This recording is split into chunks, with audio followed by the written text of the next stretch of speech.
From the heart of the city too busy to hate. A progressive voice making too much sense for corporate media's comfort. This is The Ron Show, where we the people come first. Here's your host, Ron Roberts. Good morning, and thank you for listening to The Ron Show on Georgia Now. This is a replay from 5 months ago. I got to hang out with activist Ethan Embry. Back with fresh content today, 4 to 6 p.m. on Georgia Now. And we're doing it from Condessa Coffee once again. And I'm pretty excited about this. You know, he doesn't know this, but I've been actually trying to reach out to him for quite a while. But I get Really? it. You don't check your DMs. I don't. It's okay. And you know what? Everybody left the Twitter X platform anyway, so I get it. Oh, you were sending them on Twitter. I was trying to, and now you got to pay for that. And yeah, it disappeared. Anyway, ladies and gentlemen, joining me is Ethan Embry. Activist, I say, on social media, because you are very active on social media, and you have a lot of in-depth political conversations with your followers. You even interact. It's not just you broadcasting to the masses your thoughts, but of course, an acting legend who lives in Atlanta or Metro Atlanta. I've known that, again, for a little while. Been trying to reach out to you. But thanks for joining me, man. I do Thanks appreciate for the it. invite. It's very, very Thank exciting you, to get to talk to you. And thanks for the coffee. Of course. Yeah, I'm not going to not buy your coffee. We'll argue about that later. Anyway, it's pretty exciting to talk to you, but we're in some really weird times. And, you know, following you as long as I have on social media, you're on top of this stuff. In fact, I think you're one of the few people that's actually talking about, for instance, the India-Pakistan skirmish that could lead to something pretty cataclysmic if we don't. It's very concerning. If we don't, get that under control here pretty soon. Yeah, so, which we're not going to. Yeah. We're going to completely not do anything. So whatever. We don't have a State Department anymore. We don't have a diplomacy wing. I was going to ask, are we just better off maybe not getting involved in it at this point? There's an argument. Like, you can say a lot of horrible things about Western diplomacy. And yes, we have screwed up a lot of things in this world. Sticking our faces in places they don't belong for the wrong reasons. Right.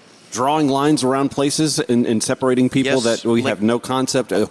Houthis and most of these Iraq. conflicts are because of the actions that we have taken. Yeah. But the prospect of after we stuck our fingers in the pot and mixed it around in ways that it shouldn't be mixed, to then just exit and let the chips fall where they will, is a terrifying thought. I am not going to pretend that I'm smart enough to know what our actions should be. That's not. There's people a lot smarter than me. Well, they're not in the White House right now. They're not anywhere. Yeah. And I believe, leave it up to them. This is why we have democracy and elections and primaries, so that we can decide which person is going to choose the best team behind them. So that doesn't exist now. That's very scary. I don't know what's going to happen. We don't know what two nuclear-armed nations are going to lead to at conflict looks like. This has never happened. That's right. Yeah. No, you're 1,000% right. We have proxy wars. Say what you will again about the proxy war system. But ever since the 50s... we're in one with Ukraine. Ukraine, Vietnam, Afghanistan. Korea, Afghanistan, all of those are what we've decided we'd rather is do. the best interest when two nuclear nations have a little tit for tat. We don't know what this looks like. And that's terrifying. Well, and also, as we mentioned, the folks that are in charge right now in our State Department, in our White House, I can't help but kind of chuckle. I saw the other day where J.D. Vance finally reacting now to Russia is asking for way too much to end the war. And this is tough, right? Yeah. Guess what, bright guy? It is tough. It was tough. It's been tough for a long time. And to sit on the sidelines and snipe about the way things were happening under one administration, and then you're in charge, the dog caught the car. And now they realize this car is hard to drive. And say what you will about the administration, the thing that baffles me to no end is the population. Because when the war in Ukraine started, the vast majority of the American population across both political spectrums was horrified by what was happening. Like, they were paying attention. White people were getting bombed. Conservatives in Ohio were outraged at Vladimir Putin, and they were pretty damn pissed when Donald Trump called him a genius. And suddenly we forget all of that. Yeah. We are a forgetful society, period, though, when you think about it. I mean, I think folks are kind of realizing, oh, yeah, this is why we didn't like him the last time. The bread lines. Yeah. The 1.5 million dead Americans. Yeah. Yeah. The unemployment. Yeah. The inflation. Yeah. Yeah. And we are on the way. We are speeding towards what I think is going to be a very uncomfortable situation in this country. Well, and I think the breadcrumbs are already showing themselves. When Donald Trump says something about your children dealing with $2 versus $30, yep. He's talking about Christmas, y'all. It's not even June. He's not just talking about dolls. He's talking about medical supplies. Of course. He's talking about car parts. Yeah. He's talking about electronics. He's talking about the things that we use to power our homes and building materials. Yep. He is talking about everything. Yeah, it's about to get pretty ugly. And again, there's another argument. Like, yes, we destroyed our labor force, our middle class in this country, 30 decades ago? Yeah. By outsourcing our industry. They wanted to kill our unions. They successfully did. Yeah, exactly. Using foreign labor to do that. Yeah. They used the carrot of, hey, we can get you cheaper TVs. All we have to do is pull this job from you and give it to someone else, give it to a child overseas. Yep. Right. But you'll be able to afford 5 TVs. Yep. And we fell for it.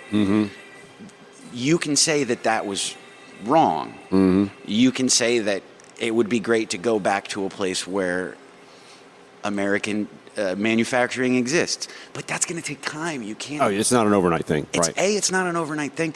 B, I don't see how you can go back to it. People don't want to do those jobs. No, you're right. 1,000%. And well, we're finding that out with immigrant labor being scared away too. Farmers are having trouble filling their needs labor wise. Citrus juice is getting expensive. Yeah, real quick. Right. I was going to say I had a great story visiting New Orleans. We went to go buy some orange juice, and it was like $12. Yep. $12. And you're right there next to Florida. I mean, wow, that was an incredible. orange. Yeah, it's like, okay. Wait until you want some mango smoothie. Yeah, I don't buy We don't orange. grow mangoes in America.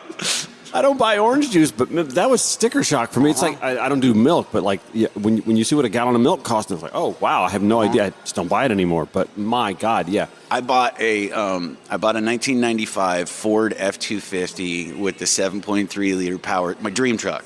You're working on it, right? Because I see you working on it a good bit. Putting it back to. So I found one. I pulled it. It was a good price. It was a just price. And when I gave him the Ziploc full of cash, and he was counting it on his counter, he said, do you eat eggs? You're not a vegan or vegetarian? Here, here's a dozen eggs. And he gave me a dozen of the eggs that come from his chickens. They had a couple acres. Yeah. And it's not a bad idea. It's a great idea if you can do it and bird flu. Oh, yeah, there's that. But I think we're past that. But I felt like I had bargained the price of the truck down because I got a dozen eggs. I didn't haggle at all, but I got that thing for a solid amount less than he was asking with those 12 eggs. Nice. We're with actor Ethan Embry, and we haven't even talked about his acting career. I'm definitely going to dive into that because I'm going to geek out just a little bit on that. But the reason I was drawn to you is just because, again, you have conversations on social media that are so in-depth politically, and I think it surprises folks. I'm sure you hear this a lot from people. In fact, I know you do. I see it from people who like to snipe on social media.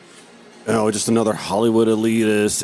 You don't strike me as anything remotely elite or no. Hollywood even, I guess, in some respects. I'm a Georgia boy now. I'm working on it. Okay, yeah. Working on it. California transplant. Pump your brakes. But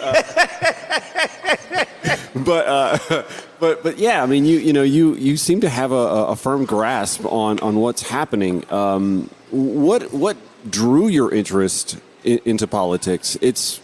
I mean, you're really dialed in. I think As successful as you've been and can be insulated from, you're still very much. Yes, there is a lot. A lot of it is motivated for me by I want to know. It's a search for understanding. Okay. And one of the things that I found incredible about social media, specifically Twitter, was the access to voices outside of the confines of your life. Mm-hmm. We live in a economically, racially, culturally segregated society. It's just how we operate as people. Mm-hmm. And Twitter allowed me to hear voices outside of my living circle. Mm-hmm. And I started to learn things about myself. Mm-hmm. I started to learn experiences way beyond anything I personally had experienced. Mm-hmm. And if a person is open and listens, mm-hmm. there's a lot to be learned there. That's to me, the magic of social media is like the collection of voices. If you're open to hearing them, mm-hmm. you can learn so much. It's the first time in human history, I think, that we have had access to that many different experiences, mm-hmm. all in the same place. It's a town square of the world. And there was a growing period where toxic masculinity. Mm-hmm. I will be the first to admit, when I first heard that phrase, I was insulted and I was angered. Right. I felt like it was an affront on me. That's where a lot of people just stop right there, and that's their default. And I understand. That's a weird feeling. Mm-hmm. And that one specifically took me a while. Mm-hmm. Things like institutionalized racism was a lot easier for me to absorb and say, okay, what is this? Yeah. And learn about myself. Where has my thinking been affected by that? Yeah. Toxic masculinity, it took I didn't even understand it until 2 years ago. Okay. So that's the part of my upbringing and thinking and cultural mindset that is toxic to me. Mm-hmm. I need to be a provider. Mm-hmm. I need to be the protector. Mm-hmm. Because when I stop and I look at my stresses, my everyday fears, vast majority of them are economic based. Yeah. I can relate. Vast majority of them are coming from that, you need to be the one. Mm-hmm. The people in your lives, your wives, your children, you are the sole responsible party for them. Mm-hmm. And it's not true. They're also responsible. Sure, it's just not on me. It doesn't poorly reflect on me as a person. Mm-hmm. If we have hard times. And also, I keep thinking of the Hillary Clinton book, It Takes a Village. It does take a village. Raising a kid, raising a family, having family. There are other people that are going to impact your young ones' lives that also really very much matter. And you kind of want that anyway, don't you? I mean, yes. I mean, think about the situation. A thick skin. Right, exactly. Yeah. I'm 51 years old. My parents are kind of not. My mother passed away. I have other people who I can now draw on who have influenced my life over the years. And so, it takes a village. But going back to toxic masculinity, you say it took you a little while to sort of understand. Because I was so turned off to the idea. Because that felt so. It felt like a personal assault to me. So I want to expound on that. I got to take a quick break, but then we're going to come back and talk a little bit about toxic masculinity and the impact that it may have had politically, electorally here in the last. Oh God! Yeah. I mean, it's very much shown itself, right? With both sides of the gender spectrum. Yeah, 1,000%. We're with actor Ethan Embry, who is not just a dumb actor. He's a pretty smart guy. I mean, I'm a child actor. I'm pretty dumb. He's not. He's joining us from Condesa Coffee on The Ron Show. On America One Radio, Progressive Voices via TuneIn or wherever you podcast. Show notes, of course, always at ronshowatl.com.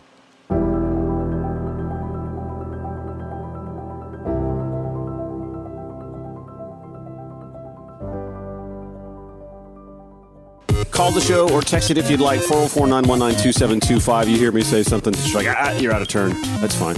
Hit me back. At Ron Show ATL on your preferred social media platforms or Ron at RonShowATL.com. We're with Ethan Embry, actor and a social media activist and really dialed in politically. And we were talking about toxic masculinity and the impacts that it had on the 2024 election cycle. I always pull up Joe Rogan as sort of an example because Joe Rogan was a Bernie progressive back in 2016 and flash forward to 2024 and he's the face of toxic masculinity, wouldn't you say? Yeah, I mean, yeah, the voice, I should say. Maybe not.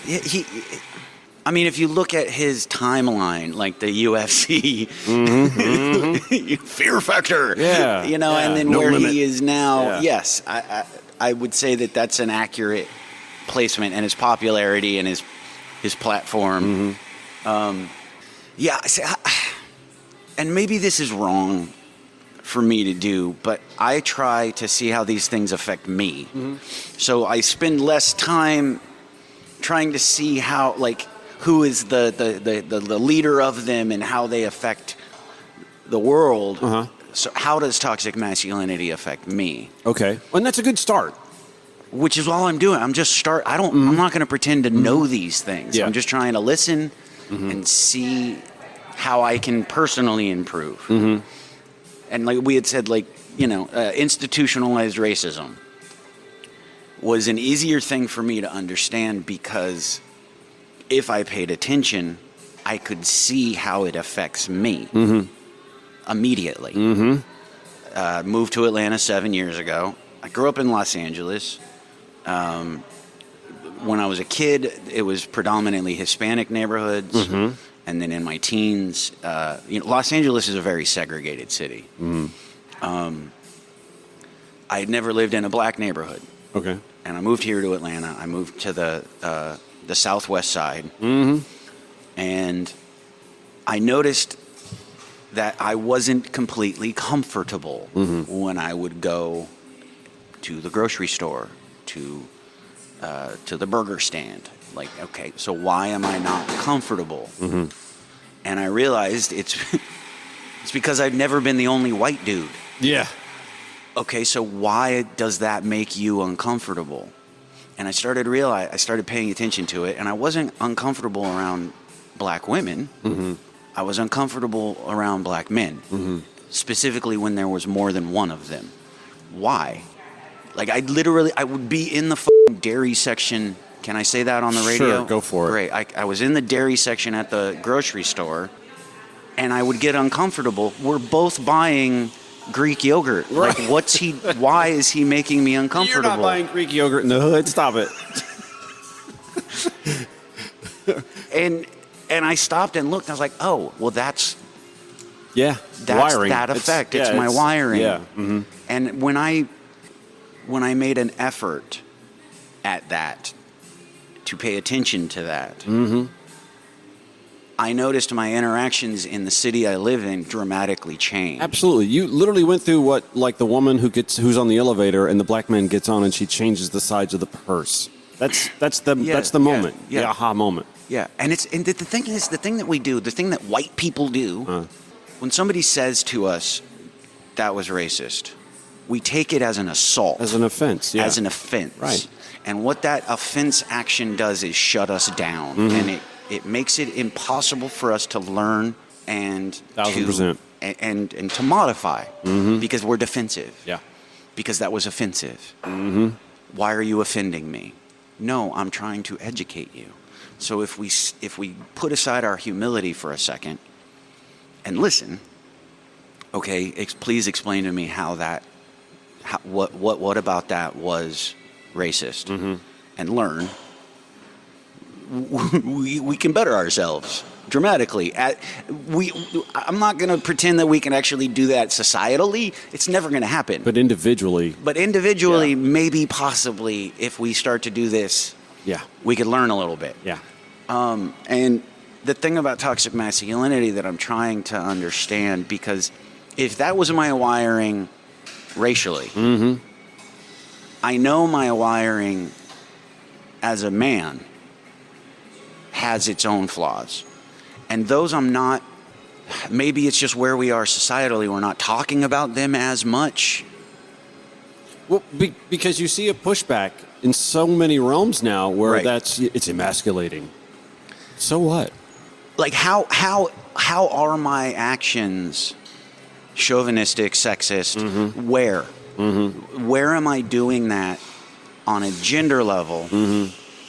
Because I firmly believe, like, yes, we can imagine a perfect world where there is no racism and everything is equal. Mm-hmm. But I honestly think we'll never approach that until we fix the male-female hierarchy. Because when you have someone who is inherently bigoted, and you add woman to that, you're now doubling the weight of that oppression. So because it's more than half the population are women. That's right. So why are we talking about like fixing our relationships with small minority populations when we're not even fucking looking at half the population? Yep. I've got a hard break, but I do want to pick up on this because you're on a roll here. We're with Ethan Embry on The Ron Show, America One Radio, Progressive Voices via TuneIn. This is The Ron Show. Weekdays, 4 to 6 p.m. on Georgia Now. Hanging out at Condesa Coffee. Again, I want to thank the staff and owner Anthony at Condesa Coffee here in Old Fourth Ward for letting me have a sit-down and conversation with who I feel like is a good buddy of mine now. I'm going to say that anyway. I'm going to say I got that. a new friend. Yeah, a new friend. We Yeah, like I that. like Ethan Embry joins us. Tell me about the project you're working on real quick, because I know you've got a little work to do later today, right? So tell me about this project. You seem pretty excited about it. Yeah, it's a good one. This one. Very thrilled to be invited on it. It's a film. The title is By Any Means, directed by Elegance. Independent feature. Thriller, drama. The story revolves around in the 60s. We're all familiar with the Mississippi burning murder case. The FBI, when they were investigating that, hit a brick wall, and nobody in the community in Philadelphia, Mississippi was speaking. They had an FBI informant who was a mob hitman. They paid him some money to go down and interview the KKK. And now I'm going to use the finger quotes, interview, because he had a different style that they could legally use back then. Okay, yeah. So they brought him down, true story, and he shook a couple of pillowcases and words came out. So a couple years later, there was another murder in Hattiesburg, Mississippi.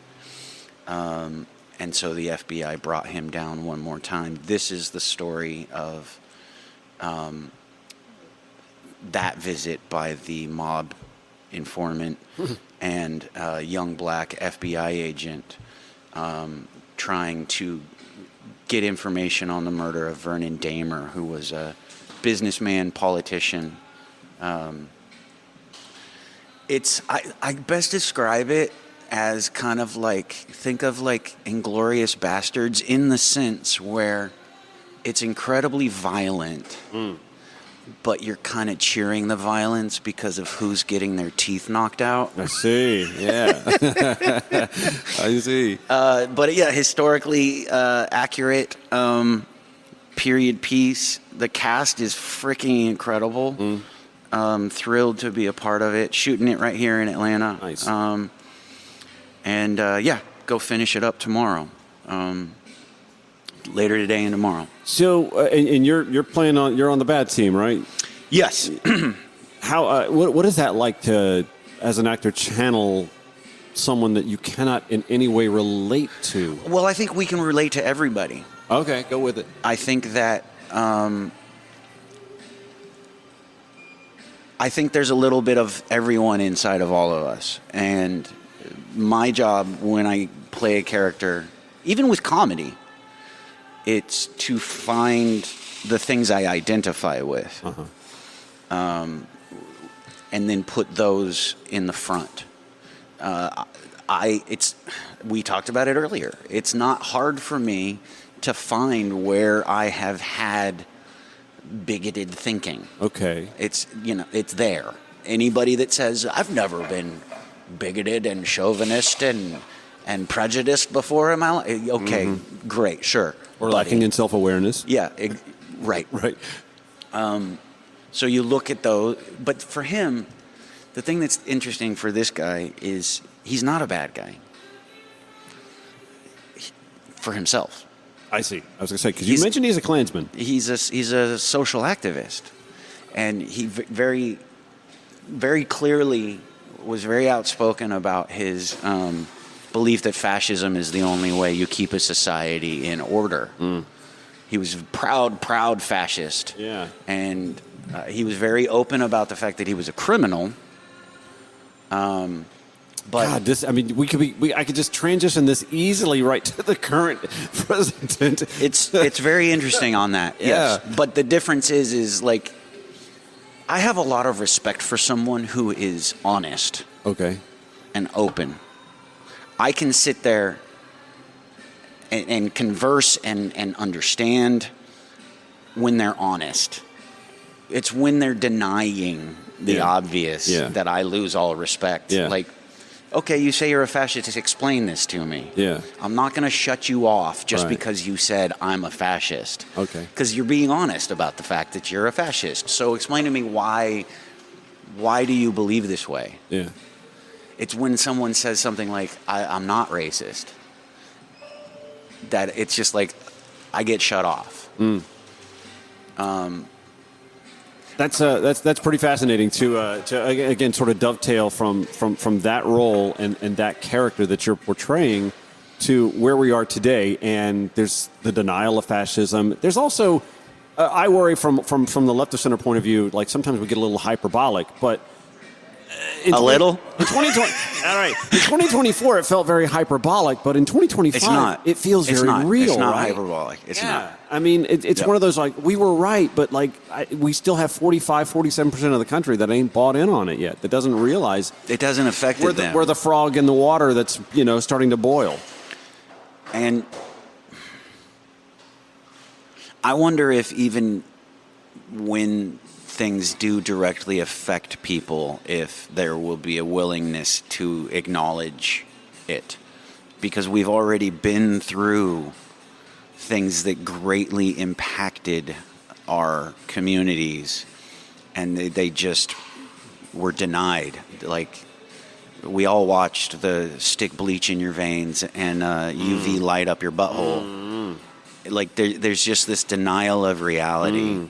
Well, and you saw the media quickly pivot, the right-wing, bubble media pivot from screaming about the cost of goods and inflation and yada, yada, yada in 2023, 2024. To supporting the idea of $30 versus $1. Right. He's right. You only need $2. It's not just the dolls, Stop fixating on the dolls. That was the marching order that came down on high, but Which is, there's a very strong, I do believe the argument that the left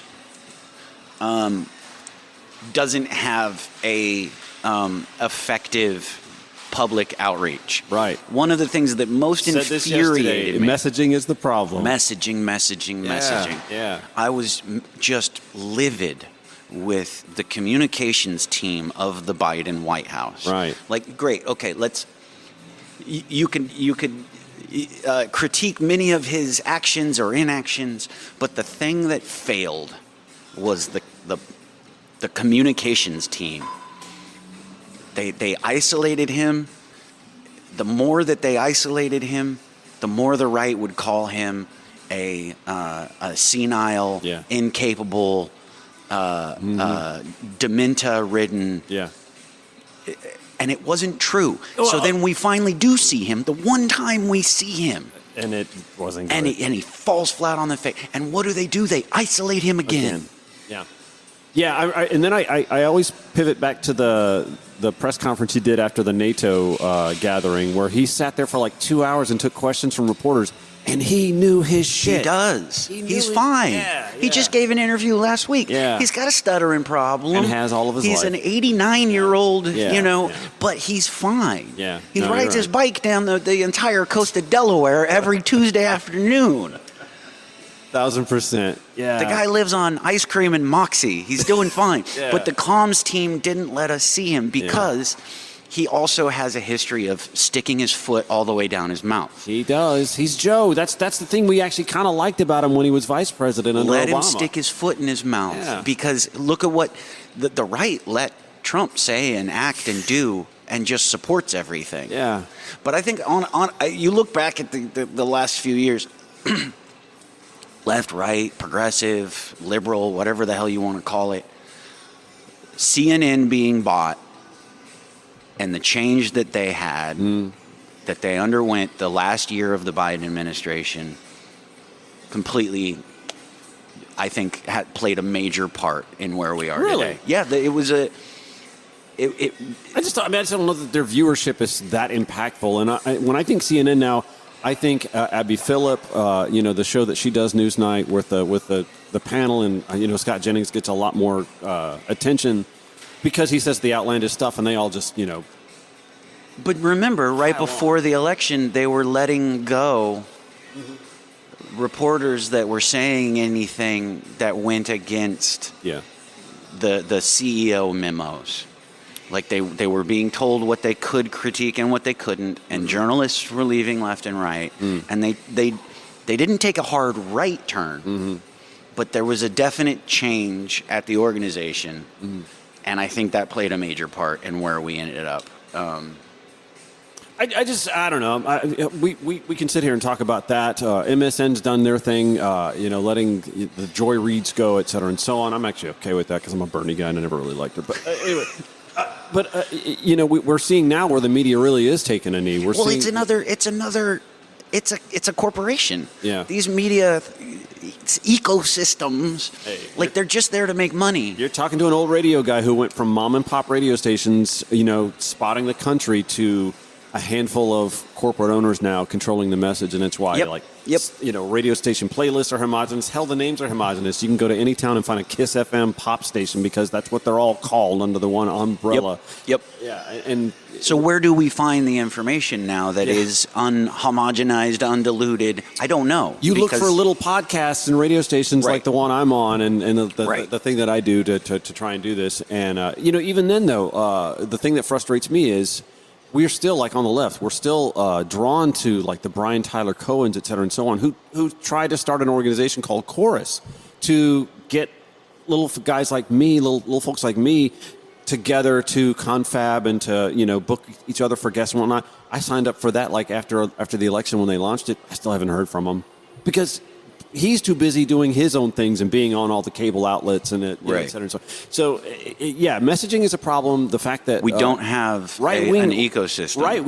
Right-wing media began when Christian radio became right-wing radio, and then Rush Limbaugh he was lightning in a bottle, this started in the 50s. Right. Exactly. Oh, I'll give you the brainwashing of my dad. You should watch that documentary. I don't know if you've seen that yet, but I've had Jen, her name eludes me, but she did this fantastic documentary that really spelled how from the 60s on, her dad just went from being this affable guy to being angry at everything, and it all had everything to do with talk radio and then the advent of Fox News, et cetera, and so on. It ties into my research of this KKK guy that I'm playing and how his hatred towards the Jewish people developed from a radio show out of Lancaster in the 50s. How about that? It all, this right-wing extremism ecosystem, it's actually, I'm kind of impressed.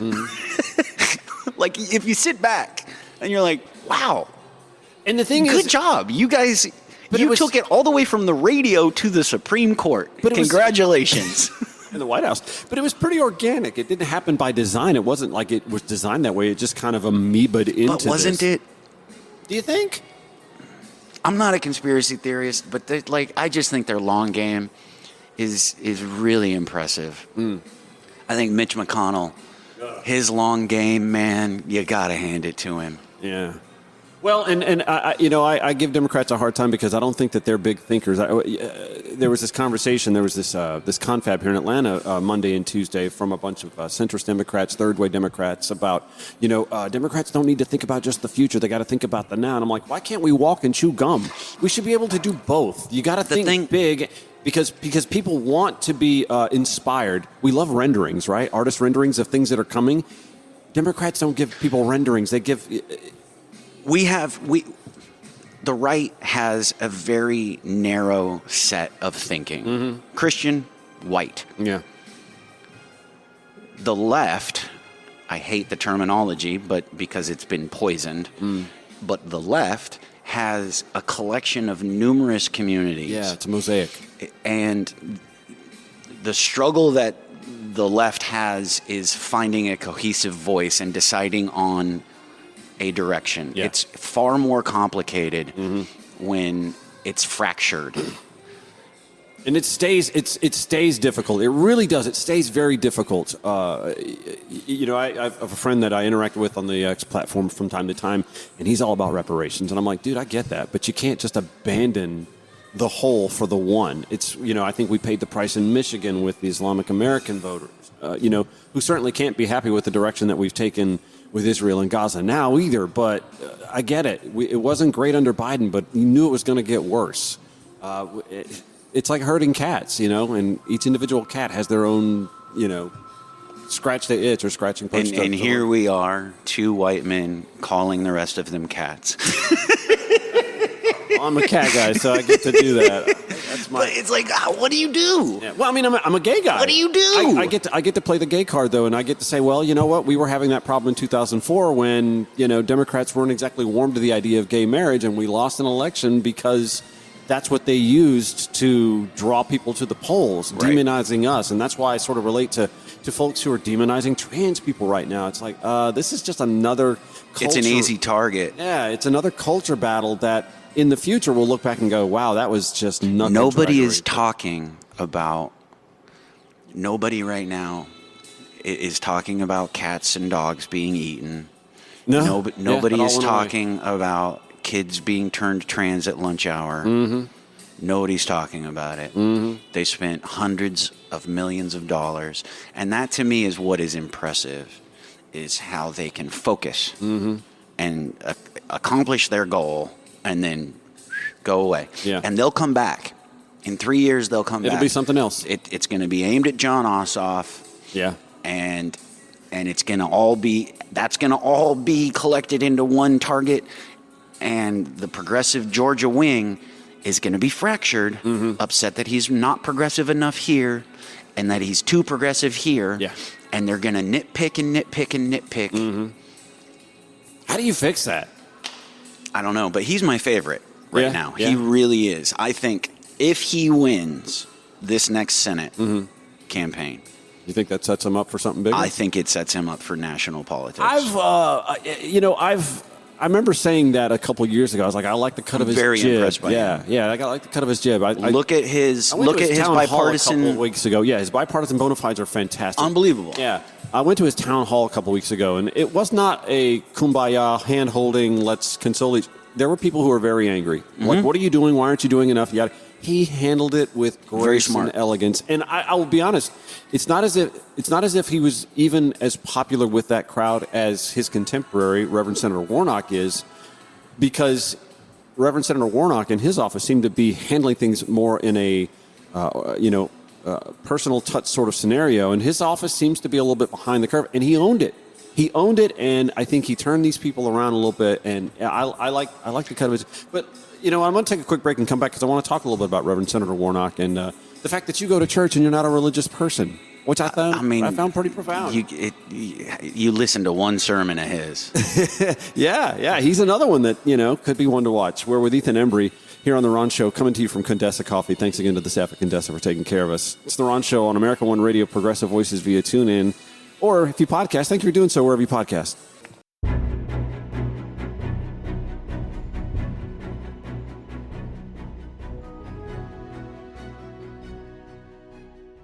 My final few minutes with Ethan Embry on today's show, but you know what? It's been lovely. Yeah, we're going to do this again, right? Yes, please. We'll come back. Any invite. Absolutely. So we talked about a lot of things, but what do you do between gigs? Because you have to have time between gigs, right? Oh my God, so much time. You have more time between gigs than you do at gigs. And the time, like, you're split. You're always unemployed as an actor. You're always looking for the next gig. You sound like a real estate agent. I'm a real estate agent, by the way. It's freelance. It's freelance contracting, and it's basically. The reason I ask is because I mentioned to you, like, I started this show because my therapist says, well, your idle hands, your idle mind, they're the devil's playground, so do something. And I love it when there are a lot of auditions because that's giving me an outlet for my craft. Okay. Like I'm treating each audition like a job. I'm doing the research and developing the character. So that's giving. Acting is one of the arts that you have to be invited to do. You can't just, I'm going to go act today. Yeah. You have to have material. You have to have a platform. So an audition is an invitation to do that. I love that. We are in an environment right now where things are slower, so there's not a lot of auditions coming in either. So, like you said, idle hands, idle mind. Sewing has become a very big addiction of mine. Addiction? Yeah, I'm addicted, dude. Wow. I have so many sewing machines at the house now. What are you sewing? Pants, jackets, shirts, underwear. These pants I'm wearing right now. I made those pants. They're like denim chinos. Are you going to open a shop? I'm thinking about it. Nice. And I'm wearing my wool underwear that I finally figured. Wool underwear is not easy to make. Doesn't sound like it's easy to wear. It's the secret, dude. I'm telling you. It's not I swear to God, if you're like, you got to try these on. You're thinking of like a Pendleton button-up wool. No. This is like a merino jersey wool. Antimicrobial. Doesn't absorb water. You can wear it for 72 hours before it starts to funk. But does that mean the sweat off my balls are just going to roll down my thigh? No. Where does it go? It does go into the fibers of the wool and then it dries. It doesn't absorb like a cotton. And because there's no synthetic materials, it's not harboring bacteria. If anything, the lanolin is like helping fight the bacteria. You're blowing my mind. I'm telling you, wool underwear, wool socks, it's the secret to living in the South during the summer. Okay. You sold me on that. Yep. And what else? You said sewing and... Sewing and carpentry. I have a dream. I want to one day combine them both and start making furniture. Okay. Like I want to upholster a couch. So the clothing line and then the furniture line. Yeah. Those are going to be the new Ethan Embry inspired. Well, right now they're just gifts. Like everybody is getting a pair of pants, a jacket, and a shirt. sectional. Yeah, eventually. Let me do this. I got 2 minutes, and I know it's only 2 minutes, and I hate to do this. Religious freedom bill passed in the state here. Hollywood was really active in combating that back in, 2016? And local papers have taken note that, like, the Hollywood folks really didn't step up this time. What was the difference? What do you think? I don't know. I don't know, man. I think my industry is a little still in... we're in a weird... area because it's been so traumatic over the last 5 years. COVID, the strikes, and now even though we have exited the season of collective bargaining, the studios are punishing. Everything's going overseas. And then there was just that, like he's going to tariff movies. How is that going to work? Yeah. Are our audiences paying more at the theater, or are studios going to cost, like, how is this working? So our industry is kind of... You're fighting battles on many fronts. And we're just tired. Yeah, okay. That the tracks union too. base is struggling. Yeah, that tracks. There's a small population of elite that are continuing to work and make a lot of money, and they're quiet. Yeah. Because they're the only ones doing Making okay. money, yeah. So it's smart. It line. behooves them to shut the hell up. Yeah, toe the line. I got you. I don't know, man. I don't know. Well, I like the fact that you're still out there fighting the good fight, and you're still getting work, and that's a good thing, and you're loving living in Atlanta. I do love living in this city. I think it's a really creative, welcoming, warm city. I think if you show it respect, it's a great place to live. I really liked it. I like the people. I like the history. I like the culture. Yeah. We were talking about how my tolerance for hot food has absolutely skyrocketed. It's because now he's been invited to all the cookouts. That's right. We were saying we got to have a badge for that, so we need to work on a badge for that. Ethan Embry, thank you so much The for joining. cracker at the cookout badge. Thank you so much for joining the Ron Show Thanks today, for man. having I do me, appreciate man. that. Thank And I you. want to thank the staff at Condesa Coffee as well. This show airs 4 to 6 p.m. weekdays on Georgia Now, 11 p.m. at Progressive Voices via TuneIn or wherever you podcast. Show notes, as always, at ronshowatl.com. Back tomorrow. We'll see you. Take care. From the heart of the city too busy to hate, a progressive voice making too much sense for corporate media's comfort. This is The Ron Show, where we the people come first. Here's your host, Ron Roberts. Before I bring on a guest, Brian Recker, I want to play a rather interesting exchange between Senator Ted Cruz from the state of Texas and one Tucker Carlson. In a recent interview, the two of those sat down and had. I have to imagine Ted figured this was going to be a soft glove, easy interview, and it was anything but. This exchange about the rationale behind the U.S. government supporting Israel in its efforts, full-throated, without any hesitation whatsoever, it seems, especially under the current administration, and how it's actually impacted governments even when Democrats are in the White House. Take a listen to this exchange first. Growing up in Sunday school, I was taught from the Bible, those who bless Israel will be blessed, and those who curse Israel will be cursed. And from my perspective, I want to be on the blessing side of things. Of those who bless the government of Israel? Those who bless Israel is what it says. It doesn't say the government of it, says the nation of Israel. So that's in the Bible. As a Christian, I believe that. Where is that? I can find it to you. I don't have the scripture off the tip of my... You pull out the phone and use the Google. It's in Genesis. So you're quoting a Bible phrase. You don't have context for it and you don't know where in the Bible it is, but that's like your theology? I'm confused. What does that even mean? Tucker. I'm a Christian. I want to know what you're talking about. Okay. Where does my support for Israel come from? Number one, because biblically we're commanded to support Israel. But number two... Hold on. I'm not holding on. Hold on. You're a senator, and now you're throwing out theology, and I am a Christian, and I am allowed to weigh in on this. We are commanded as Christians to support the government of Israel? We are commanded to support Israel. And what does that mean, Israel? We're told those who bless Israel will be blessed. But what... Hold on. Define Israel. This is important. Are you kidding? This is a majority Christian country. Define Israel? Do you not know what Israel is? That would be the country you've asked like 49 questions about. So that's what Genesis, that's what God is talking about. The nation of Israel, yes. So is that the current borders, the current leadership? He's talking about the political entity called Israel? He's talking about the nation of Israel. Yet nations exist, and he's discussing a nation. A nation was the people of Israel. Is the nation They're the descendants God's of referring Abraham. to in Genesis, is that the same as the country run by Benjamin Netanyahu right now? Yes. That was a pretty telling exchange between Tucker Carlson and Ted Cruz, and one that I think that a lot of Republicans are probably bracing for now that the signal has been given from one, Tucker Carlson. Who expected that we would have an ally in Tucker Carlson? Anyway, joining me this morning to discuss this is Brian Recker. Brian, a former Marine officer, son of a Baptist minister, and an alumni of the fundamentalist Bob Jones University. I used to work in Greenville, South Carolina. I am familiar with BJU. Anyway, Brian spent 8 years as an evangelical pastor before deconstructing his faith to find a more inclusive spirituality. He also has a new book coming out soon. It's called Hell Bent: How the Fear of Hell Holds Christians Back from a Spirituality of Love. Brian, thanks for joining me this morning. I appreciate that. Great to be here with you, Ron. So, upon first glance, a lot of folks, especially those of us on the left, are blown away that we're finding common cause with one Tucker Carlson. And it dawned on me last night. I was on the Twitter X platform, and yes, I'm still there.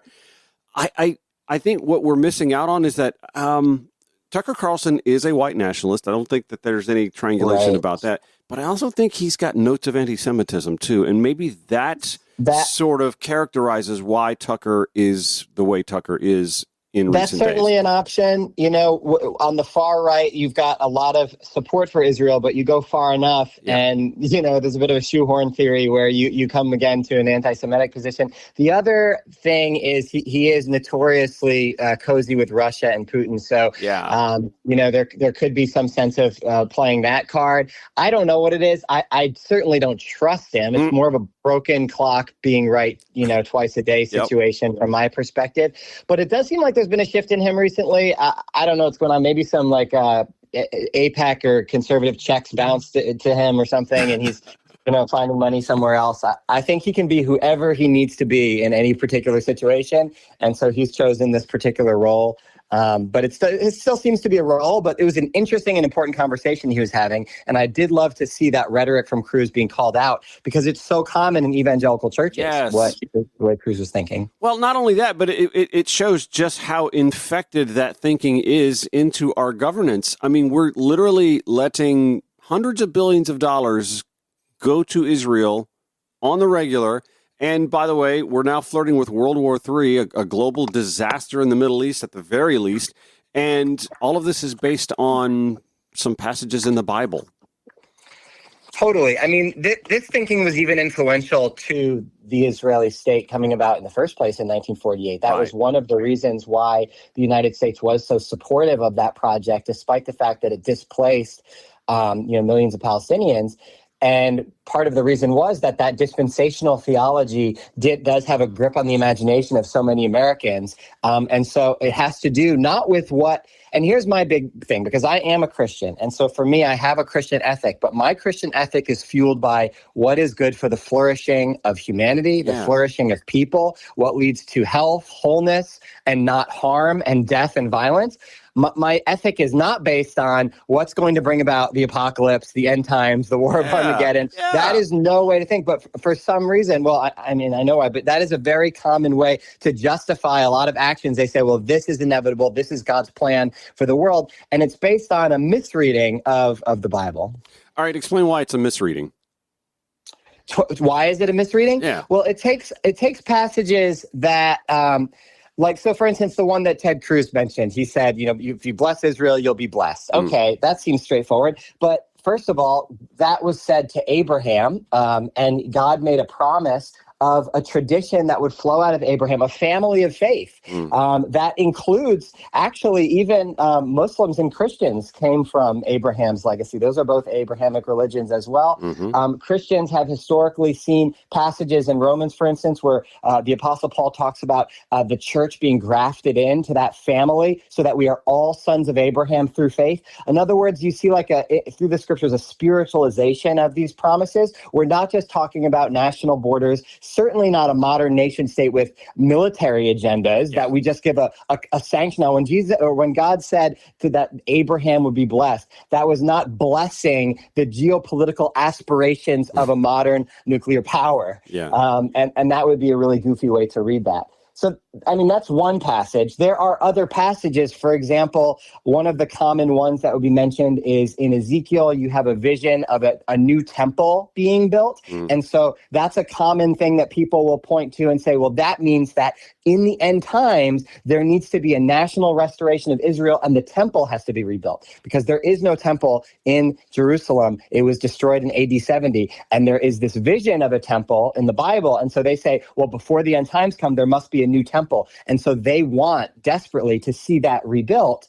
But what they don't understand, again, is that from a Christian perspective, Jesus very specifically said, it's not about what temple you worship at. Those who worship me worship in spirit and in truth. And the temple is a metaphor. It's a picture of what it is to worship God. And our goals are not to build temples in particular contested geographic areas. That is a woodenly literal way of approaching the text that ultimately causes violence in the world and does harm to even, I think, the intent of the text.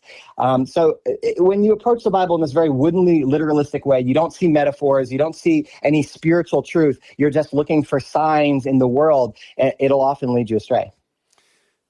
That's pretty profound. I usually combat someone who tries to hang on to that sort of dogma in such a literal fashion and ask them, well, then why do you wear fabrics of mixed cloth? Or, why do you enjoy seafood?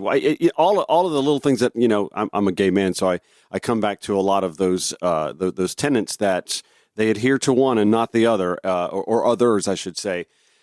It just, to me, it's sort of insulting. Not a Jewish person, not even a person of faith. I grew up in a Baptist church, so I'm very familiar with, the dogma, though, that it seems to me like setting the table for the end times seems counterproductive, counterintuitive, counter-Christian, if you ask me, but also insulting to the Jewish people. And I don't understand why that isn't spoken about more. It just seems like the existence of Israel, the support of Israel, isn't at all about what's best for Israel. It's what's best for, again, setting up the table for the end times, for the return of Jesus, for their own benefit. Right. They ultimately think, and this, I can't speak for all Christians or even all evangelicals, but in terms of the dispensationalist Christians who are likely to really give just a pure sanction for, full-throated support for anything Israel does, what they actually think is that after the full restoration of Israel and them kind of acquiring all this land, rebuilding the temple, they believe that a bunch of Jews, millions of Jews, will actually convert to Christianity. And so that is kind of insulting in and of itself, is we're supporting you so that we can ultimately convert you. So it's support with the intent to change and ultimately dominate and place Christianity, not Jewish people, but Christians at the center of history and in that role of dominator. And I just think whenever you're trying to think of to jockey for dominance in some sort of global hierarchy, I think we've really moved away from the way of Jesus.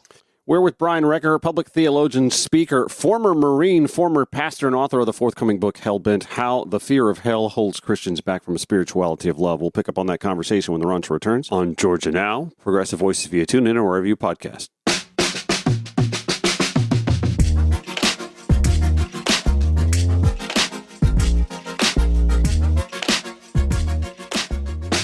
Follow the Ron Show on your preferred social media platforms at Ron Show ATL. Brian Recker, my guest. He, of course, with a huge Instagram following at BE Recker. His Substack as well. Beloved former Marine, former pastor, author of the forthcoming book, Hellbent, How the Fear of Hell Holds Christians Back from a Spirituality of Love. My thanks to him for joining me for this conversation. I know your book comes out here in a couple of months, but I'm sure you dive into a little bit of this. And I only learned about the book today, actually, when I was doing a little bio on you before we had this conversation. The idea that the fear of hell holds Christians back from a spirituality of love really spoke to me. Just that subtext of the headline. Can you dive into that just a little bit more? Because I think that's a pretty profound thing that I think humanity has realized in recent times, anyway, that the stick keeping us in line isn't really what's making our souls better for a passage to heaven, if that is to be the case for us. Absolutely. And although my book is not as much about the geopolitical issue with Israel, it is similar in the sense that it is these alternate apocalyptic priorities, whether it be bringing about the end times or seeing who's in the afterlife. In other words, these sort of punishing future-oriented ideas that we're preparing for. And it really takes our eyes off of what spirituality is actually about, which is growing in love in the here and now, in this present moment. What does love require of me today? What does justice look like? How can I follow the way of Jesus today? That is not the priority, when the priority really is we need to convert as many people as possible to get as many people into heaven. Then the goal really becomes believing the right things as opposed to behaving the right way or the most loving way. And so I do believe that these apocalyptic sensibilities and a focus on the afterlife instead of this life has really robbed Christians of a true, deep, meaningful spirituality for the here and now. And so the argument in my book, I really show not only how hell is unbiblical, and I actually think that the doctrine of hell is primarily a medieval creation. It is not the message of Jesus. It's not what the Bible's really about. It is, as you mentioned, kind of a stick it makes spirituality about punishment avoidance. But not only is it unbiblical, it really twisted our very understanding of spirituality. Those of us who grew up in this kind of church, and you would know this growing up in the Baptist church, you were taught from an early age not to trust yourself or listen to yourself or love yourself because you were a damned dirty sinner who was worthy of hell. And so we didn't learn how to listen to our intuition. We also didn't really truly learn how to love our neighbor because our goal was to convert our neighbor. When somebody is going to hell for disagreeing with you, you can't really enter into a relationship of mutuality and love with them. You have to change them and convert them. And then ultimately, I think it made it difficult to love God, because who God was ultimately a punisher who was willing to send the vast majority of people who've ever lived to suffer in hell. And ultimately to say, oh, well, you love God, you have to love God and God loves you, right? That is almost a form of gaslighting, when if you don't love God, you're going to be punished. And so ultimately, even coming into that relationship with God is a coercive thing. And so I realized how woven this idea of punishment avoidance and fear was into the very bedrock of our spirituality. And ripping that out would take more than just saying, hey, I don't think there's a hell. We have to actually reconstruct a bit of a Christian spirituality that has nothing to do with punishment avoidance in the next life, but is rooted in loving like Jesus in this life. And so that's really what that book is about. So when you were constructing the book and how you were going to market it. I'm curious, was there a decision, a purposeful decision made, I guess I should say, to focus on hell versus the promise of heaven? Because you could also make the statement how the promise of heaven holds Christians back from a spirituality of love. Yeah, I think that there is an afterlife focus in general that does distort Christian spirituality. And I myself am quite agnostic on what actually happens when we die. I call myself a universalist because I do believe that we will all ultimately return to God's love. But I don't believe that those pictures of heaven that we often see, you know, people in the clouds and that sort of thing, are literal. I think that most of the ways that the Bible talks about heaven are quite metaphorical.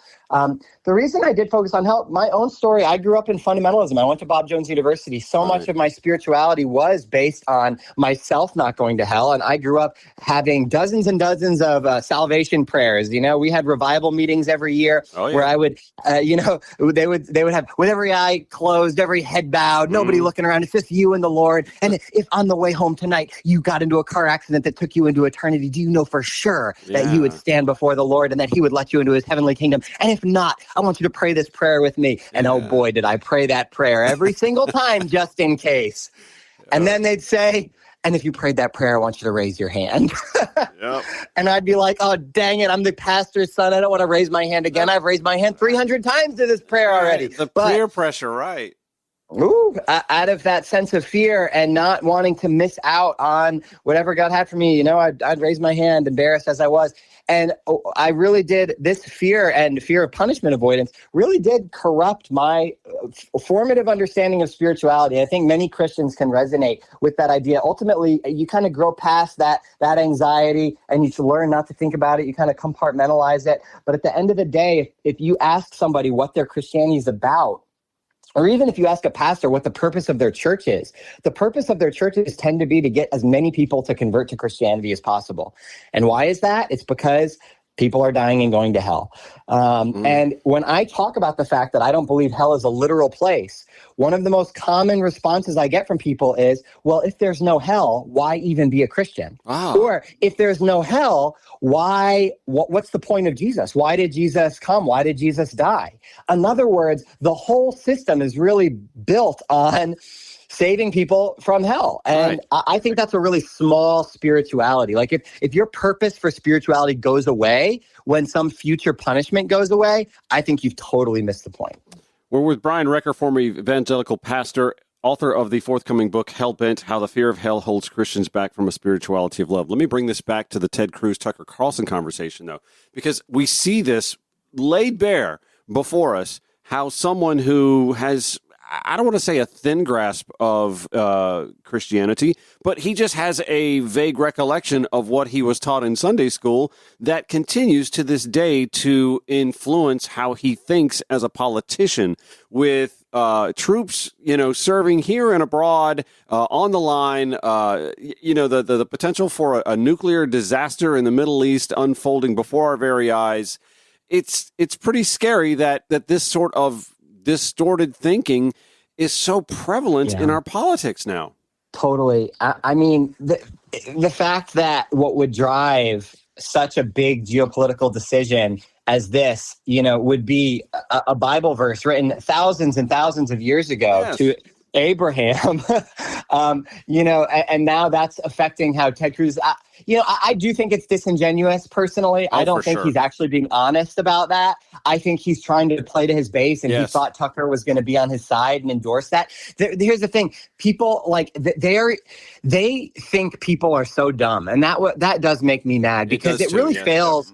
It fails the most basic moral test. Like, oh, we got to bless Israel. So I think Tucker, you know, he pushed him on that. What does that actually mean? At what point do we stop blessing Israel? Like, if they want to bomb us, do we still say, well, they're Israel. We've got to let them. We've got to roll over and let them bomb us. Like, what are you talking about? It doesn't really work. It's not logical even to think that blessing Israel, some vague concept from the Bible, would now mean that we have to support any war that they go into.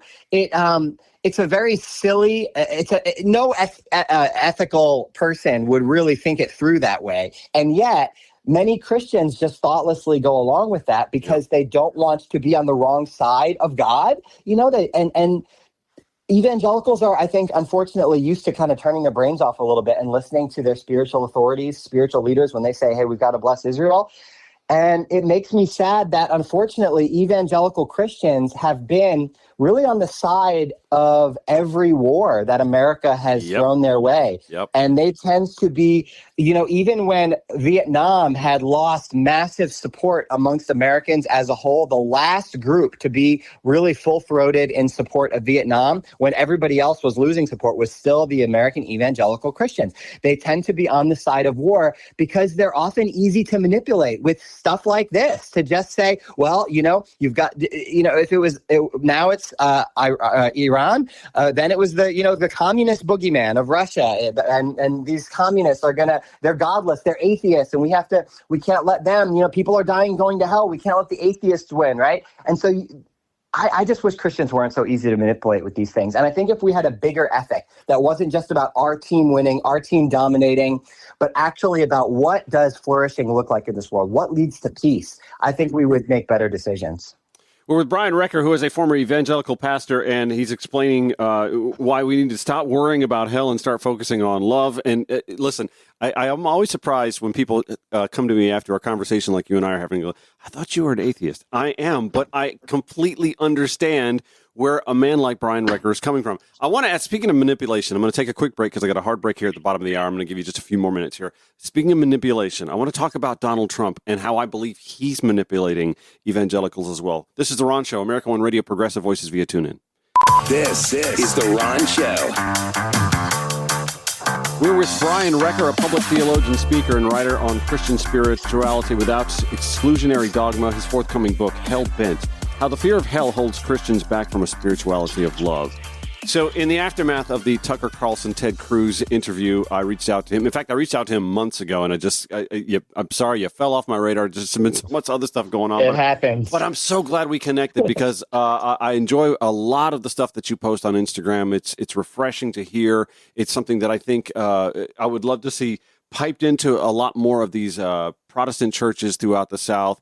I grew up in the Baptist church. I married into, get this now, as a gay man, I married into a congregational holiness church. My ex-father-in-law is a congregational holiness minister in rural Georgia. So, you married and was that a heterosexual marriage?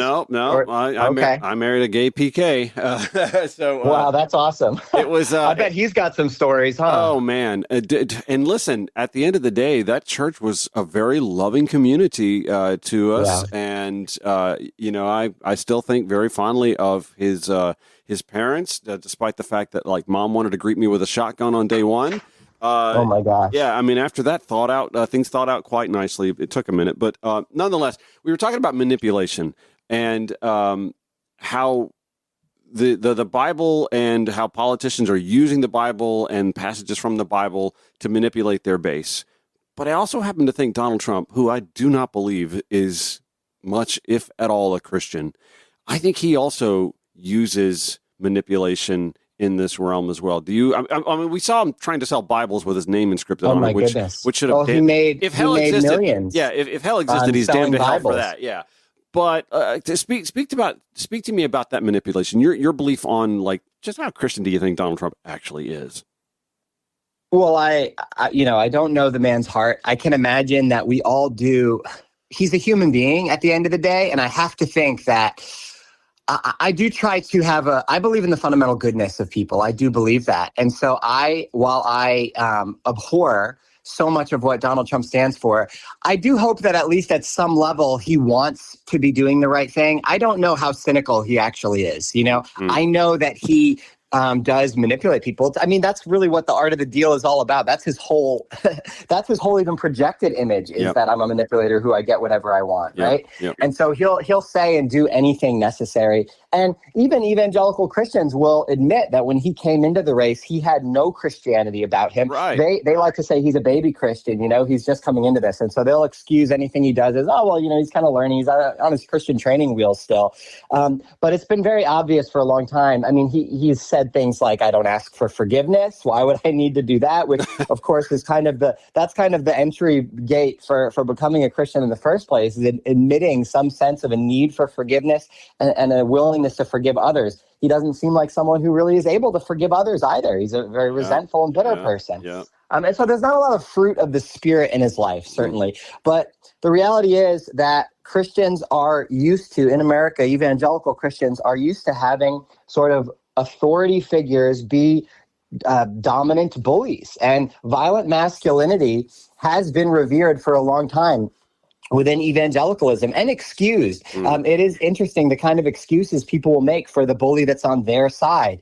And even though this looks nothing like Jesus, they will often point to pictures in the Bible where these things do happen, right? But Jesus was often subverting some of those things. But yeah, do you have violent pictures of God in the Bible? If you want to excuse violence, you can use Christianity. You can twist Christianity to excuse violence, and they'll do that. So it does seem to be a bit craven. At the end of the day, you can see that this was never really about discovering biblical truth. It was always really about power. Christians, I think ultimately white Christians in America are experiencing massive demographic change. They're seeing their power slip away. Where they were once a majority, now white Christians are no longer a full majority in that sense. And as a result, they see that power slipping away. They see culture changing around them, and they are really grasping any means necessary. So when they see someone like Trump come and say, I'm going to fight for you and be on your side, they're really willing to make massive ethical compromises in order to grasp that power back. Oh, for sure. I mean, the welcoming of the visitor, the guest, the immigrant is one such trope that they just completely have lost their compass on. It's one of the most consistent themes of the entire Bible. Not only are there over 100 individual commands and admonitions to welcome the stranger, welcome the foreigner, but actually in the Old Testament, the very identity of God's people is rooted in their identity as a stranger. First of all, God says, I did not choose you and love you, Israel, because you were the greatest of all people, but because you were the least of all people, I chose you and loved you. In other words, it was their very vulnerability that drew God's heart to them. God is always on the side of the vulnerable. And of course, with the Exodus out of Egypt, it was an enslaved and oppressed people that God chose to set God's love on to bring them out of the powerful empire. And then they wandered in the wilderness for 40 years. They were strangers and wanderers. And then God said to them, now I want you to always love the stranger as yourself. This is in Leviticus 19. Love the stranger as yourself, for you were once strangers. So I want you to treat the foreigner as a citizen, because you were once strangers in Egypt. In other words, in the very identity. And, as a more progressive Christian, I'm open to even the archaeology and the history that says, hey, that Exodus in Egypt probably never actually happened. That is a mythological story, which actually to me makes it even more interesting, because that means that this people created as their origin story a story of vulnerability, exile, and foreignness, rooted their identity in that, and then really as their very identity said, this is who we are, so that we will treat other foreigners, other strangers, people who are different from us, we will treat them better, because we live in a world where we other people, where we are constantly separating people out into us and them, so that we might have war against them, so that we might other them and see them as different from us. And they, as the people of Israel, in their very identity said, no, our origin story is that we were the strangers, we were the vulnerable ones. And so when we encounter vulnerable people, when we encounter strangeness, we are not going to say, you're different from us, you're out. We're going to say, we know what that's like. That's who we are too. And we are ultimately the same. So it destroys that binary and it communicates oneness. And that was really in the very identity of what it meant to be God's people. So this is more than just sort of a random commandment. This is really what it means to be following God, is to be the kind of person who says, I do not see us and them. I don't see strangers. I see neighbors. neighbors. I see human beings. And so when we see that falling apart in this country, the massive othering, the massive scapegoating, which is rooted in lies, talking about immigrants, not only like they're not people, but calling them criminals where there is no criminality, when actually the reality is that immigrants, including undocumented immigrants, commit crimes at lower rates than the civilian population. That is a fact. And yet, if you turn on Fox News, all you're going to see is story after story of criminality, of rapes and murders and all these things. They'll pick the one rape, the one murder, and they'll blast it like this is what immigrants are. And that twists people's hearts towards the other, when actually what we're supposed to do at the essence of spirituality, at the essence of what it means to be God's people, is to open our hearts to the other. And so it is really hard and sad for me to watch this happen. When you speak about the story of the Exodus, I keep thinking about Judaism and Israel as well, though. How is that story how is that lost on the Israeli mindset, on the Israeli governmental mindset? Because it seems like it would hit more home with them than anyone else, Sure. and yet here we are, at the steps of what could be a global catastrophe, with already a lot of bloodshed at the expense of Palestinians and Gazans in recent. And listen, I understand a response to Hamas, a proportionate response to Hamas, but we've gone beyond that.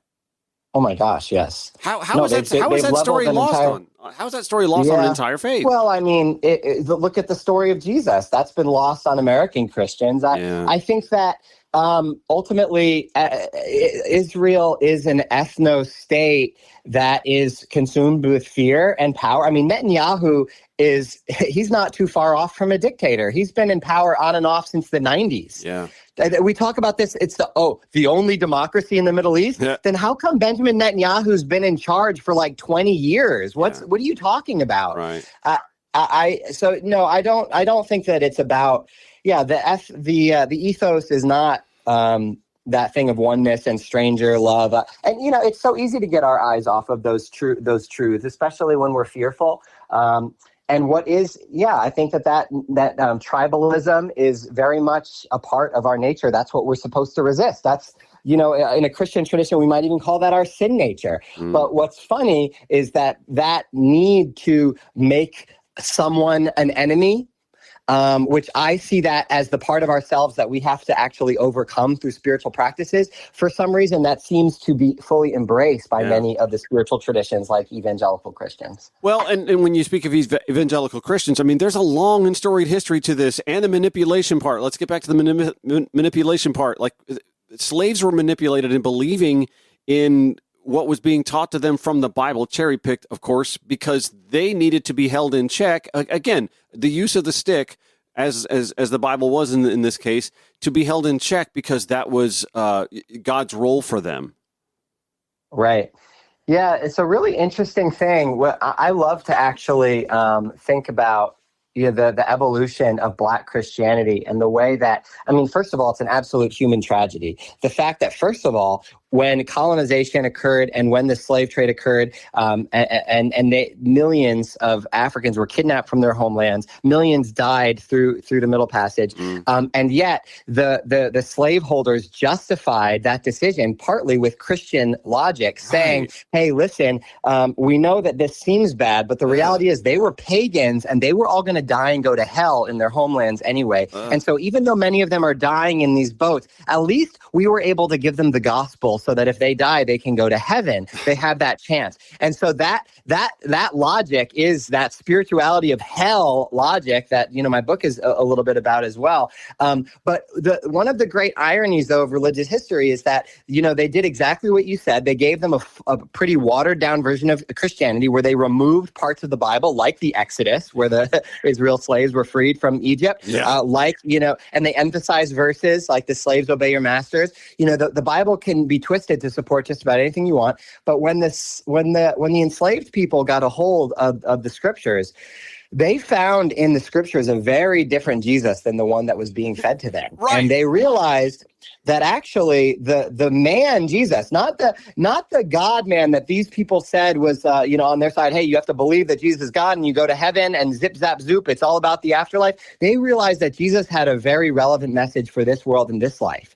And they began to worship the Black Christ, who they saw was on their side, and really empathize with their suffering. When they looked at the kind of people that Jesus hung out with and did ministry with, they realized he was always critiquing people like the slaveholders and standing up for people like them.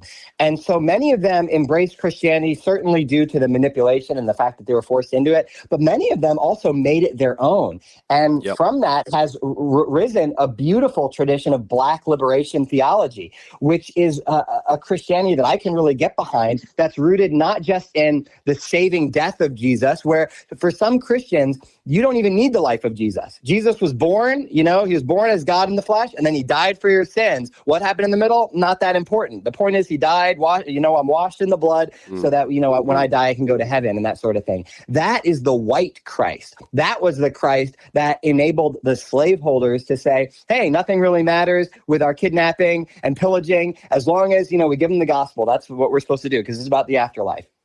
But the enslaved people saw a bigger gospel about this life. Yeah, exactly. Live. Yeah, exactly. Live and treat each other with kindness. Do unto others. To me, the do unto others part is like the most important lesson to learn. And yet here we are, at each other's throats. And you mentioned tribalism and, threatening another world war with Iran. We're with Brian Recker, former evangelical pastor, author of the forthcoming book, Hellbent, How the Fear of Hell Holds Christians Back from a Spirituality of Love. My last question to you. One of my favorite movies, Denzel Washington, Book of Eli. I think it tells a story that the folks who are of a religious faith and those who question it can see how religion is manipulated. Are you familiar with the movie, or do you? I am, but boy, it's been a while. I saw it when it came out. So I remember I really liked it, but I'm trying to remember the plot. Yeah, so Denzel plays this character in an apocalyptic future where he has a book, and he has possession of a book. It turns out to be the Bible, right? Yes. And all of these leaders from different tribes that he's walking past to try and get to. I think it's San Francisco. What's the prison there? The island. Alcatraz. Alcatraz, and that's where like the last of like civilized humanity is trying to reassemble after whatever apocalyptic event happened. And yet he's trying to navigate his way there, and he comes past all of these, tribal leaders who realizes he has possession of this book, and they want it, and they need it. And it turns out the reason they need it is because they know that book can help them control the population. Mm-hmm. I don't know. I've always thought that movie was sort of poignant and sort of a bit of a lesson for humanity that's what's happening to us now. It's absolutely true, and it is being used that way. I do think that the Bible is a tool that can be used for whatever the agenda is that you bring to it. If you bring an agenda of violence, you can find violence to justify in the Bible. Sure. And if you bring an agenda of peace, you can certainly find peace there as well, which is why it is important, I think, to empower people to read it with their own intuition turned all the way on. I don't. I'm not an inerrantist. In other words, I don't believe that the Bible is without error. And the fruit of that belief, one of my favorite theologians, Dr. Angela Parker, she wrote a book called If God Still Breathes, Why Can't I?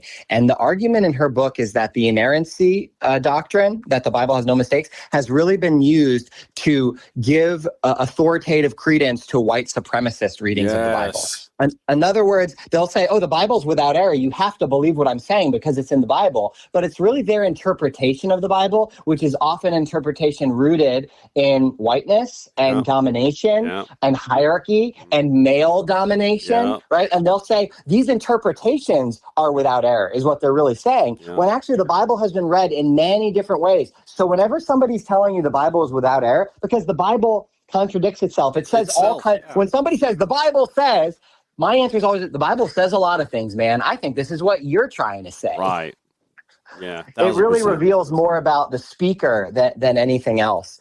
And for, to bring it back to what you just said a moment ago, like for you found the core in Jesus's teaching, do unto others as you'd have them do unto you. And I think that, Jesus does in fact say, that's not just you saying, I think that might be the center of it. Jesus literally says, this is the whole law and prophets. In other words, that's Jesus, that's the Old Testament. This is Jesus saying, this is what the whole Bible is about. It's supposed to point us into this idea of really, if you want to whittle that down to one word, it's empathy, which is why it's interesting now seeing the right go to war on even the very concept of empathy, because that does undo so much of that mindset. Absolutely. Brian Recker, former evangelical pastor, former Marine too, by the way. Thank you for that service, and author of the forthcoming book, Hell-Bent, How the Fear of Hell Holds Christians Back from a Spirituality of Love. Man, thank you so much for the time today. I appreciate the conversation. It's a great conversation, Ron. Indeed. Much in large part to you. I appreciate that. All right, so we're going to catch up on some headlines for the final segment of The Ron Show. Thank you so much for listening. Whether it's on Georgia Now, Progressive Voices via TuneIn, or wherever you podcast.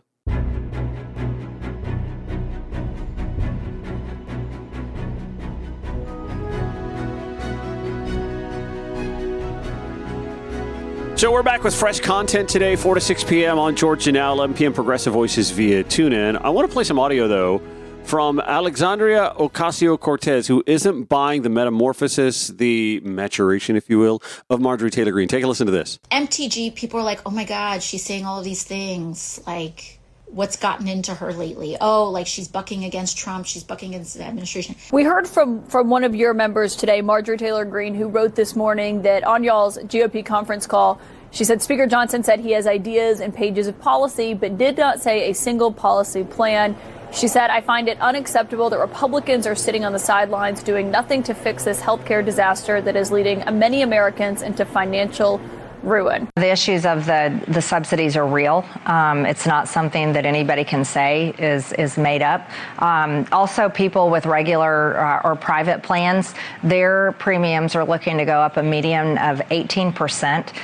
That's brutal. I know a lot of small business owners, like a family of four, and they're paying $2,000 a month. $2,000 a month with deductibles of $7,000 to $10,000, and approximately 40% of these people don't even use their health insurance. So they're just burning money just in case they might have cancer, or just in case they have a terrible car accident. If you double their health insurance or even triple it, these people they're either going to have to drop it, or they're going to be choosing between rent and their health insurance. As a conservative and as a business owner in the construction industry and as a realist, I can say we have to do something about labor, and that needs to be a smarter plan than just rounding up every single person and deporting them just like that. All I've seen is a revolving door of foreign leaders in the White House. Have regular people's bank accounts been affected? Has the stress come off? No, that has not happened yet, and that needs to be the major focus. It shouldn't be about helping your crypto donors or your AI donors, or welcoming in these people that hated you and spent money to try to beat you, but all of a sudden are excited to come out to the new Rose Garden patio. Yes. That shouldn't be the focus. Marjorie Taylor Greene wanted to run for Senate in Georgia. She wanted to run for Senate earlier this year. She wanted to be the Republican nominee for Senate. So she was gearing up for that statewide race, and Trump told her no. Trump said no. And the White House and Trump land shut down Marjorie Taylor Greene's personal ambitions to run for Senate. And she has been on a revenge tour ever since. And so all of this stuff that you're like, oh my God, like, it is all personally motivated. All of this stuff is personally motivated. There is no signs of revelation that I see up close. This is not a person that is backing up anything of what they're saying with any sort of action, which gives the whole game away. This is a person that is trying to twist the knife on people who frustrated her personal ambition. And until that is the story, and until any one of these little public statements or media statements is actually backed up by a genuine change in policy position, I'm just not going to, and not just a change in policy position, but a commitment to that change, I'm just not going to buy it. I welcome it. I think it's never too late to change. But, you know, I just don't buy it. Someone said, but speaking out is also action, right? Maybe the revenge tour is opening her eyes a little bit. Maybe it is opening her eyes. Speaking out, I think for everyday people, speaking out is action. But when you are in a position of power like she is, you have to not just talk the talk, you have to walk the walk. And so if you are an everyday person that's speaking out, it's not to diminish the power of that. But she has a vote in Congress. She has the power to introduce legislation. She has the ability to vote for things and vote against things. And despite all of this hunky-dory stuff that she's doing, her vote record is what speaks for itself. And she consistently votes against healthcare, and she consistently votes on the side of advancing corporations. So don't be fooled, is what I'd say there. You know, she makes some valid points. And if Marjorie's legitimately interested in finding some bipartisan solutions, maybe she and AOC should sit down and have the conversation. And not between, you know, the mail slot at the door. Just a thought. Back this afternoon, 4 to 6 p.m. on Georgia Now, 11 p.m. Progressive Voices via TuneIn or wherever you podcast. Till then, take care. See you.